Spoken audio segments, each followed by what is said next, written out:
Have you ever experienced insomnia, fast heart rate, elevated blood pressure, fast breathing, headaches, muscle tension, and so on?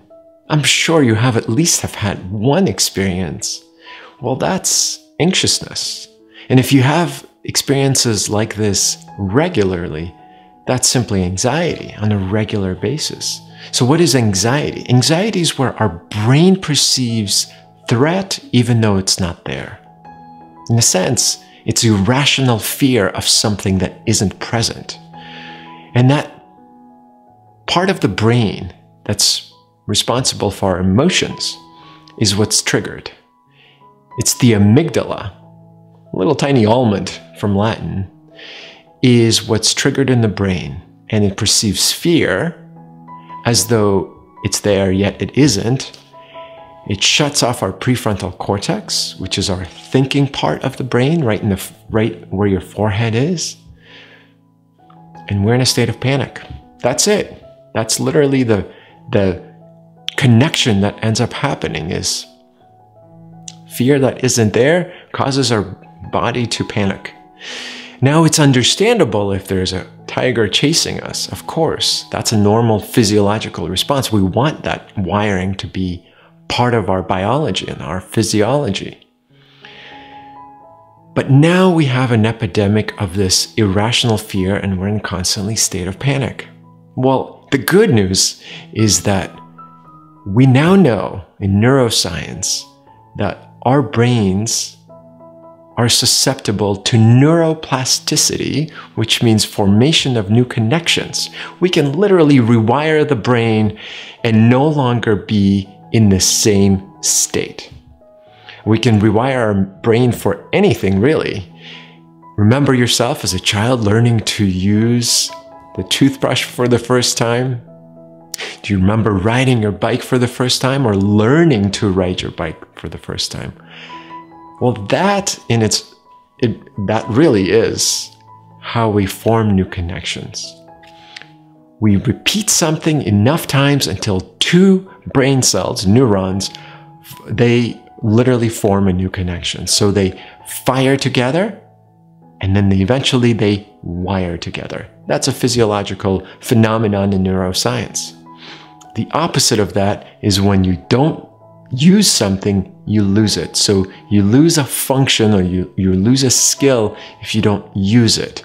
And that ends up being something that you might have learned in school and you stopped using it. You no longer have recollection of it.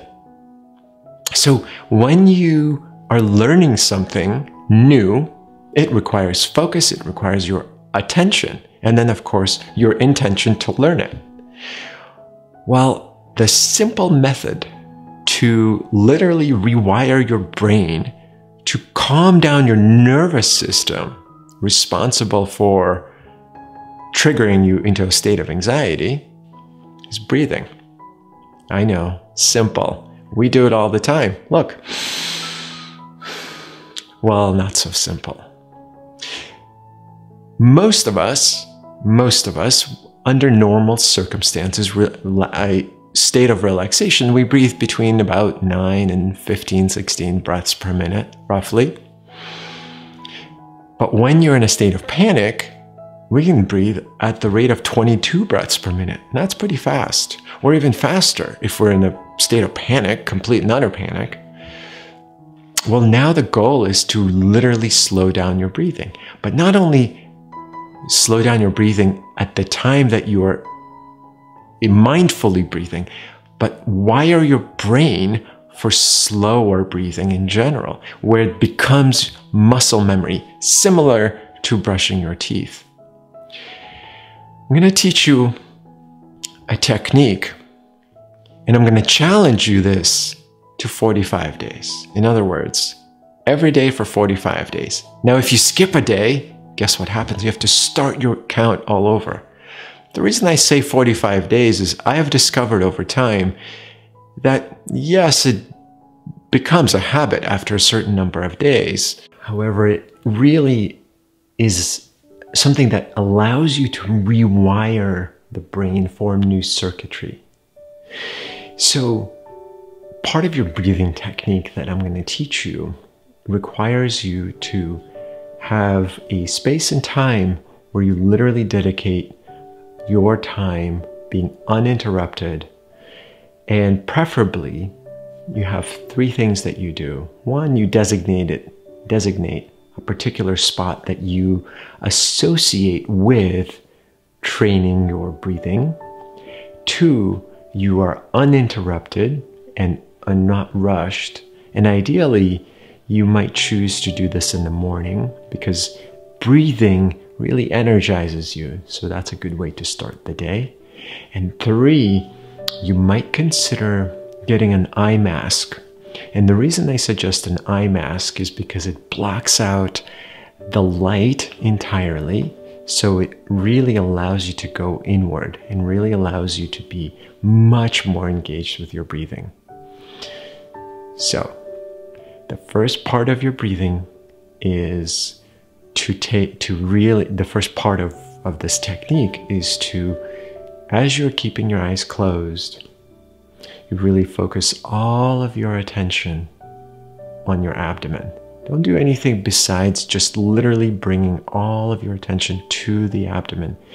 Your abdomen is where your digestive system is. Your abdomen energetically is your power center.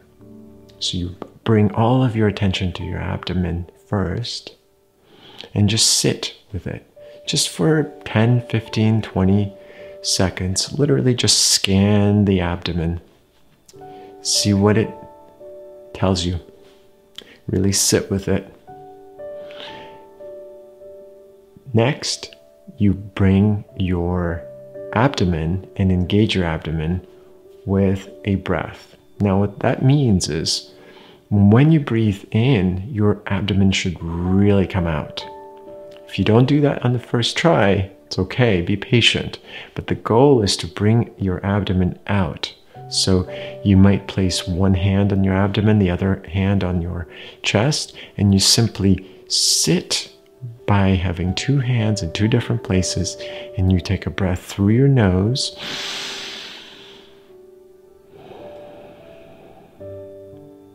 And pay attention to where your hands move, which hand moves. Again, it's not about making sure that you do it right, but it's about intentional breath that really pushes your abdomen out. And just focus your attention on the abdomen. Don't worry if both hands move or if the wrong hands move. You're simply focusing your attention on the abdomen. 10 breaths through your nose. With your eyes closed. The next part is you're going to engage your breathing, again, from the abdomen. It's always from the abdomen, with the breath in through your nose and out through your mouth, like this.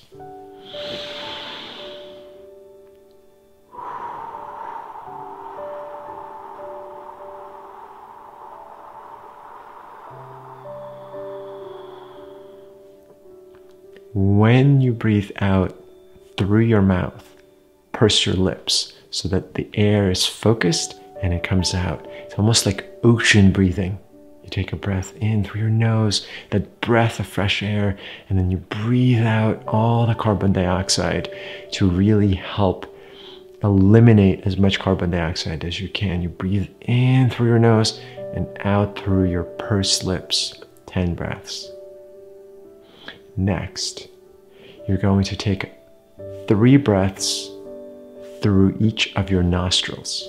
So pinch or close off one of your nostrils.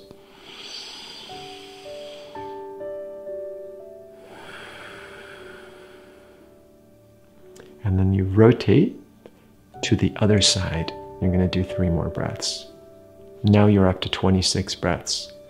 But guess what? That's just taking you 7 minutes total. Yes, very slow breathing.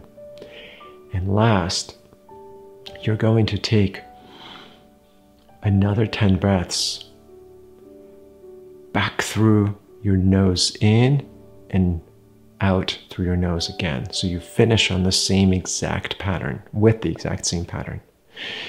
So that's a total of 36 breaths. Now, here's the trick.